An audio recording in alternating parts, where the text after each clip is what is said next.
Hello guys, welcome back to new video. অনেক দিন পর হসপিটাল ম্যানেজমেন্টের একটা ভিডিও। আজকের এই ভিডিওটাতে আমি তোমাদের সাথে কথা বলবো এমএইচ এর বেস্ট কলেজ সম্পর্কে। মাস্টার্স ইন হসপিটাল অ্যাডমিনিস্ট্রেশন যারা গ্র্যাজুয়েশন কমপ্লিট করেছো বা গ্র্যাজুয়েশনের ফাইনাল ইয়ারে আছো, যারা অ্যাপ্লাই করবে ভেবেছো যে এমএইচ এর জন্য, সো তারা কোন কলেজে অ্যাডমিশন নেবে, কি কি ফ্যাক্টর আগে চেক করে নেবে ভেরিফিকেশনের জন্য যে কলেজটা আদৌ ভালো কি ভালো না, আমি আজকে সেই সমস্ত বিষয়ে কথা বলবো। আজকের ভিডিওটাতে আমি কিন্তু গভর্নমেন্ট কলেজ নিয়ে কথা বলছি না। গভর্নমেন্ট কলেজ পুরোপুরি আলাদা। তোমরা যদি গভর্নমেন্ট কলেজের কথা ভেবে থাকো যে ওখানে অ্যাডমিশন নেবে, তাহলে আমার আলাদা একটা ভিডিও আছে এমএইচ এন গভর্নমেন্ট কলেজ, তো তোমরা সেটা চেক করতে পারো, সেখানে সমস্ত ডিটেলস দেওয়া আছে। আজকের এই ভিডিওটাতে আমি যেটা নিয়ে কথা বলবো সেটা হচ্ছে পুরোপুরি প্রাইভেট কলেজের সম্পর্কে। যারা প্রাইভেট কলেজ চুজ করছে তাদের কী কী ফ্যাক্টর আগে থেকে দেখে রাখবে সেই বিষয়ে, কারণ প্রাইভেট কলেজ অনেক বেড়ে গেছে, অনেক। কলকাতাতে প্রায় 100-র উপরে প্রাইভেট কলেজ আছে। এবার এই কলেজগুলোর মধ্যে কোনটা ভালো কোনটা খারাপ সেটা কীভাবে ভেরিফাই করবে সেটাই। তো চলো ভিডিওটা স্টার্ট করা যাক।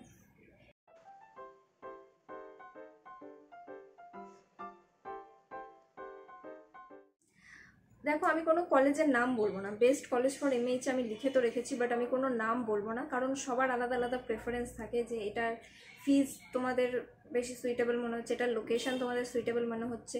তো আমি কোনো কলেজের নাম বলছি না, বাট আমি কিছু ফ্যাক্টর বলে দিচ্ছি যে তোমরা কিভাবে চুজ করবে, যে এই জিনিসগুলো দেখে নাও। যদি এই জিনিসগুলো ঠিকঠাক থাকে তাহলে তোমরা সেখানে অ্যাডমিশন নিতে পারো। সো ফার্স্টে যে ফ্যাক্টরটা চেক করবে সেটা হচ্ছে ইউনিভার্সিটি। কলেজটা কোন ইউনিভার্সিটির আন্ডারে, সেটা অটোনোমাস নাকি কোনো স্টেট গভর্নমেন্ট না কোনো অন্য কোথাকার ইউনিভার্সিটি। মানে পড়াশোনা করে তো কোনো লাভ নেই যদি তোমরা কোনো ইউনিভার্সিটির আন্ডারেই কোর্সটা না করছো। তো সো মাস্টার্স ডিগ্রিটা কোন ইউনিভার্সিটির আন্ডারে সেটা তোমরা চেক করে নিও, যে সেটা কোন ইউনিভার্সিটি।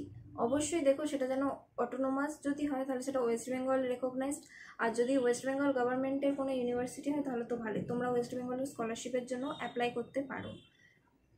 যারা বেঙ্গলি মিডিয়ামের তাদেরকে আমি বলি তারা স্বামী বিবেকানন্দ স্কলারশিপের জন্য অ্যাপ্লাই করতে পারো। এমএইচএ বা মাস্টার্স ডিগ্রিতে কিন্তু স্বামী বিবেকানন্দ স্কলারশিপ পাওয়া যায়। এরপর হচ্ছে প্লেসমেন্ট। প্লেসমেন্ট তোমরা অবশ্যই চেক করো। প্লেসমেন্ট চেক না করে কিন্তু কোনো কলেজে অ্যাডমিশন নিও না।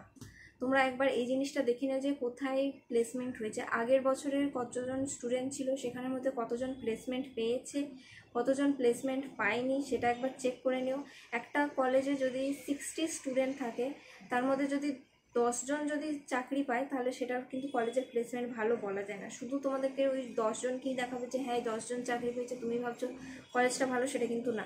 তুমি দেখছো 10 জন চাকরি পেয়েছে, বাকি যে ছিল 50 জন তাদের কি হলো। তোমাদের মাথায় এই জিনিসটা রাখবে যে বাকি একটা কলেজে যদি 50-র মতো স্টুডেন্ট থাকে, তার মধ্যে যদি 20 বা 30 অবধি যদি প্লেসমেন্ট হয় তাহলে সেই কলেজের প্লেসমেন্ট ভালো।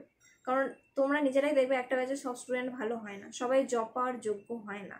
তো সেখানের মধ্যে আমি যদি 10-20 জনকেও ছেড়ে দিই, অ্যাটলিস্ট 30 জন তো জব পাবে। সে 30 জন যদি জব পেয়েছে এরকম থাকে তাহলে কিন্তু সেই কলেজটা ভালো। মানে একটা কলেজের সঙ্গে সব স্টুডেন্টকেই 100% প্লেসমেন্ট হয় না, আর 100% প্লেসমেন্ট দেওয়া সম্ভবও না। এই জিনিসটা চেক করো। এরপর হচ্ছে ট্রেনিং। ট্রেনিংটা কিন্তু খুব ম্যাটার করে। একটা হসপিটাল কোন জায়গায় ট্রেনিং দিচ্ছে সেটা কিন্তু তোমরা চেক করে নিও, যে তুমি যে করছো তুমি ট্রেনিংয়ে কোথায় যাবে, কোন কোন হসপিটালের সাথে টাই আপ আছে, যে এই হসপিটালের সাথে টাই আপ আছে। তোমরা যখন কোর্সটা করবে তোমাদের কোন কোন জায়গায় ইন্টার্নশিপ দেবে সেটা একবার দেখে নিও, ভালো হসপিটাল কিনা। কারণ কিছু হসপিটাল আছে যারা ফ্রেশার্স নেয় না কিন্তু ইন্টার্নশিপ করায়। সো তোমরা দেখবে ফ্রেশার হিসেবে সেই কলেজে সেই হসপিটালে তোমরা নাই যেতে পারো, কিন্তু ইন্টার্ন হিসেবে যেন যেতে পারো। এরপর হচ্ছে টিচার্স। দেখো তোমরা যখন একটা প্লেসমেন্টের ব্রোকিওর বা কলেজের ব্রোকিওর যাই পাও, সেখানে দেখবে টিচারদের নাম লেখা থাকবে, তাদের নামের পাশে কোয়ালিফিকেশানও লেখা থাকবে। কেউ চেক করো না, বাট ওগুলো চেক করা কিন্তু দরকার। তোমরা যদি দেখো একটা কলেজে যে টিচাররা আছে তাদের এক্সপিরিয়েন্স আছে, তাদের সবার পিএইচডি ডিগ্রি আছে, তাহলে কিন্তু সেই টিচারগুলো এক্সপিরিয়েন্স তাদের ভালো, মানে ভালো টিচার রেখেছে কলেজ, কোনো রকম কিপটেও না করে ভালো টাকা দিয়ে কলেজে টিচার রেখেছে। মানে কলেজটার এটা একটা বোঝা যায়।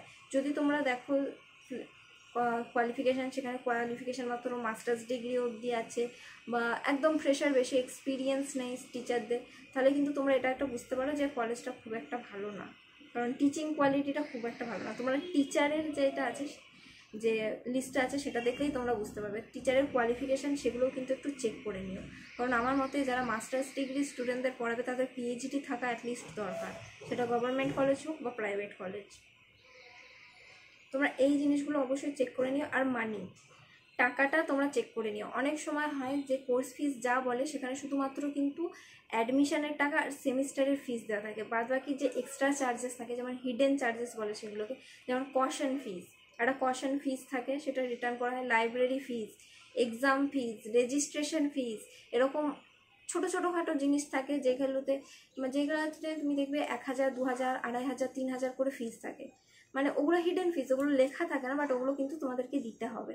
সো এই জিনিসগুলোও দেখে নিও যে কী কী হিডেন ফিস আছে, কত টাকা করে তোমাদেরকে দিতে হবে।